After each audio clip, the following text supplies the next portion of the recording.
illnesses. And as we both know, anger causes stress. Is it the stress that's killing these divorcees? You know, that's the major common pathway. You know, if two people are not right for each other, yes, they can divorce and go their separate ways, but then there would not have been any stress. And a lot of people wouldn't die as a result of a divorce if that were how easy it was to just walk away. There's usually stress in the marriage, and you know, divorce is a sign of a failure. And that failure is internal and it just reflects externally as a divorce. A lot of abuse, a lot of trauma, a lot of neglect, a lot of misunderstanding, a lot of misperceptions, misguided expectations, false justifications, and just misconstrued ideas.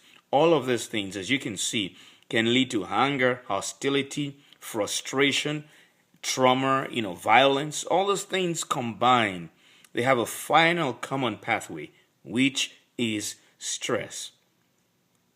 And that's how it begins in the body. Everything is either pleasurable to the body, challenging to the body, or painful to the body. You know, when we want to run an Olympic race, we're going to stress ourselves until we become world-class athletes. It's a form of stress. It causes pain. It causes challenges to us emotionally and psychologically. But eventually, we override because we are going to get to a point where there'll be pleasure. Unfortunately, in bad marriages, there is no pleasure endpoint. There's no point where they're going to get to where they say it's getting better. When people realize that, they may divorce early or they may divorce late. But when stress is not going to produce greater outcomes of beauty and joy, intuitively you want to run away from that marriage, or you continue to suffer in the marriage hoping things will get better. The stress never resolves itself in most people who end up with medical complications of divorce. Well, is it equally as bad for you health-wise to be in a bad marriage as it is to be divorced? You know, I like that question. Yes, it's just as bad. What's worse is when they were first looking at the studies on those who were divorced, those who were married, and trying to see there's no difference, because if you run away from a bad marriage where your husband or your wife almost killed you, you're better off. Yeah, you could be better off, but if you had experienced a lot of trauma in the marriage and then you left at the tail end when all the damage has been done, you will get divorced. You will run away from the bad marriage, but you're still going to what? Carry all the trauma and all the triggers for disease with you even after you divorce. But if some of those people don't ever get divorced, even though they are abused, traumatized, neglected, and all of that combined, it may seem as if, well, it doesn't matter if you divorced, because if you stay in a marriage, you're still going to be suffering. But there's a clear distinction. Statistically, the U.S. Bureau of Census has shown us that divorced people are twice more likely to die of virtually anything that you can think of.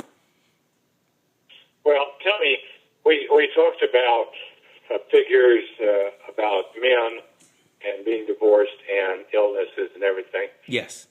What's the scoop on a divorced woman having a greater chance of developing breast cancer?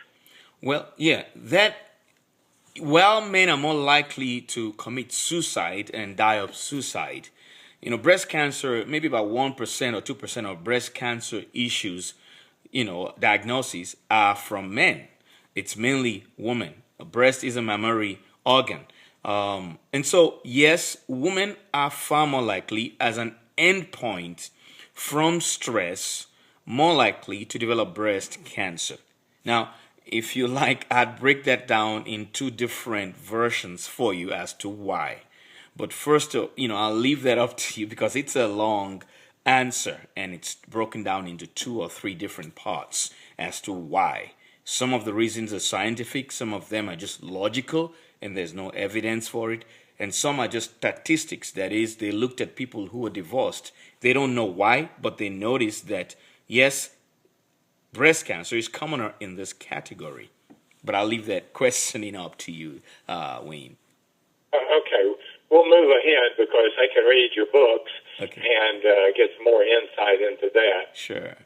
But the book that we're talking about primarily today is called How Divorce Kills, the Medical Complications of Divorce. Yes. And how do they get a copy of that book?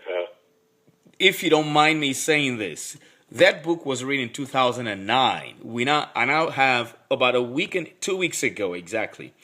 The 2015 edition came out. It's on Amazon.com. It's on Kindle and on Amazon exclusively at this time. I have a deal with Amazon, so anyone who gets the book can get the Kindle version for maybe about $2 or something like that. It's on Amazon.com, and it's on the Kindle version. I don't know where you download that Kindle version. Maybe it's on Amazon or some Kindle website, but it's there. And it's called Divorce Medicine. That's a newer version of How Divorce Kills. Still the same book, revised with far more details, easier to read, on Amazon.com. And it's called Divorce Medicine, How Toxic Relationships Affect Your Health. I felt, Wayne, it was much easier a book, because people read a book says how divorce kills and they're going through a divorce. They don't want to die. So they're not going to want to touch a book saying, hey, you're going to die. But if I say, hey, divorce medicine, how toxic relationships can affect your health, more people are likely to want to take a look at the book and not feel guilty or afraid to read the book in public or in their own homes. Now, I have written a book about connections between people. It came out last summer. Okay. Called Intimate Connections, Romantic Relationships. And you had something that I read in your press documents. Are you right for him, and is he right for you?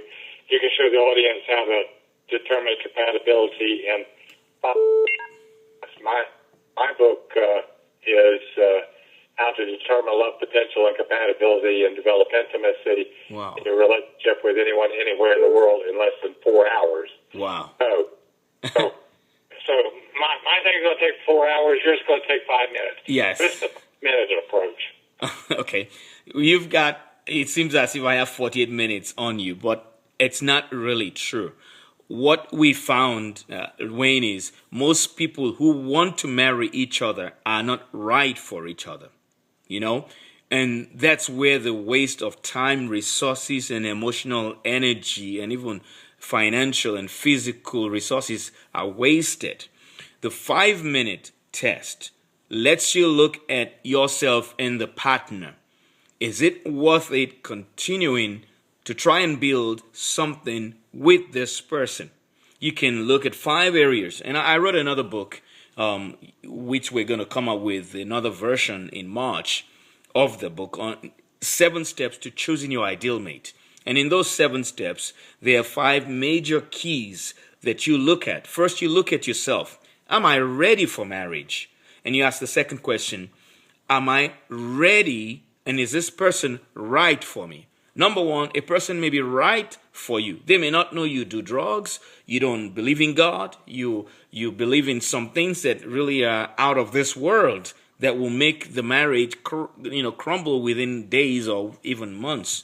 So those 5 minutes are really to knock out people who are not right for each other, while those who find out within the 5 minutes that they're right for each other can then start looking for enough common ground. We may think we're right for each other. I don't know the numbers. I didn't put up any numbers on that game as to who is right or who is not right. But from the divorce rates and the separation rates, 5 separations for every 4 divorces, it's pretty obvious that most people who think they're in love and want to marry each other don't even have a clue what's involved in what will lead to the right person and building a lasting, happy marriage. So yes, it does. I think it'll be complementary to your 4 hours, which again, by the way, because you're doing 4 hours, most people who do premarital compatibility testing, they do it over a year and they're not done. And even when they finish the 1 year, particularly in churches, even when they finish with the 1 year, the problems that some of these people have, I will have used my test in 5 minutes to just tear it down and say, guys, don't even think of it. If I'm clear on that, Wayne, I don't want to take too much time, and I know you're gonna not want to stop me until you say, Caxton, we're not gonna have you back next time, But I really want to get a copy of that book because I think it's logical. The 4 hours, it's complementary to the 5 minutes. So some people are going to go through 4 hours and say we're not right for each other. I say do that in 5 minutes. You're not right for each other. I can give you several questions. Some of them are on my website that will show that you guys are not right for each other, or you're not best for each other, or you're not yet ready for marriage. Wait a year. And if you cannot wait, eventually most of those guys or girls end up separated, divorced, with not just the idea that they got married in a rush, but they were not right for each other and caused each other so much pain and damaged each other in areas that should never have been damaged. So if they want to find out this 5-minute test, yes, they put your website? Yes. I have some questions. I have, several different angles to look at it. If they go to drcaxton.com, DOCTOR, Caxton, CAXTON.com, yes, one of those pages, they'll see a set of questions. There are 12 questions there. You know those questions. You can ask yourself those questions. Or you memorize the 5 key areas and say, financially, is this person right for me? Spiritually, is this person right for me? I'm Baptist, you're a Muslim. And where are we going? And those are key areas. Some people say, well, it doesn't matter whether you're Baptist. It doesn't matter that I'm a Muslim. We can make this work. You're going to work trying to build a bridge from Africa to the United States. That's how difficult and tedious it is for people to try and build a bridge to each other's lives and enjoy a marriage. And so I'm saying, financially, look at yourself, look at what you want, look at where you are. If you want to marry a woman and you expect your wife to work, for example, divorce rates with doctors are high because a lot of women, and I've asked a lot of nurses, they say, most women that marry doctors, I'm glad I'm remarried, my wife is not a gold digger. But most doctors, male doctors, and maybe some female doctors, when they marry, it never occurs to them that they might be marrying someone who does not want to work. And the primary motivation for that person saying, I love you, is because they don't want to have to work. But God designed us for work. The only difference is that when you marry someone who makes such a good income, you have options to choose what you do, how you do it, but you must work, no matter what kind of work you do. Even